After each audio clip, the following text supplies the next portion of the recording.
ಲಿಖಿತ್. ನಾನು 5ನೇ ತರಗತಿಯಲ್ಲಿ ಓದುತ್ತಿದ್ದೇನೆ. ಇಂದಿನ ವಿಷಯ ಕನ್ನಡ ರಾಮಾಯಣ. ರಾಮಾಯಣವು ಒಂದು ಹಿಂದೂ ಧರ್ಮದ ಮಹಾಕಾವ್ಯವಾಗಿದ್ದು ಇದರಲ್ಲಿನ ಭಾರತದ ಸಂಸ್ಕೃತಿ ಮತ್ತು ಇದರಲ್ಲಿನ ನೈತಿಕ ಮೌಲ್ಯಗಳ ಆಳವಾದ ಪ್ರಭಾವ ಬೀರಿವೆ.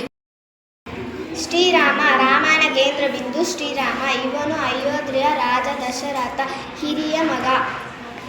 ಸೀತಾಮಾತೆ. ಸೀತಾಮಾತೆಯು ರಾಮನ ಪತ್ನಿ ಮತ್ತು ರಾಜ ಜನಕನ ಮಗಳು.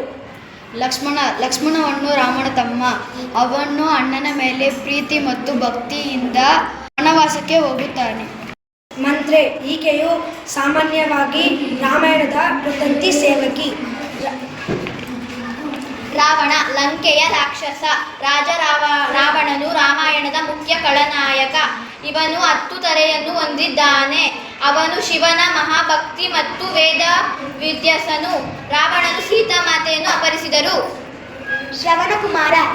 ರಾಮಾಯಣದ ಒಂದು ಪ್ರಮುಖ ಪಾತ್ರವಾಗಿದ್ದು ತನ್ನ ಕುರುಡು ತಂದೆ ತಾಯಿಯವರ ಬಗ್ಗೆ ಅಪಾರ ಭಕ್ತಿ ಮತ್ತು ಕರ್ತವ್ಯ ಹೆಸರಾಗಿದ್ದರು. ಕೈಕೇಯಿ. ಅಯೋಧ್ಯೆಯ ರಾಜನಾದ ದಶರಥನು ಜೀವನವನ್ನು ಉಳಿಸಿದನು. ದಶರಥನು ಅವಳಿಗೆ 2 ವರಗಳನ್ನು ನೀಡಿದನು. ಧನ್ಯವಾದ.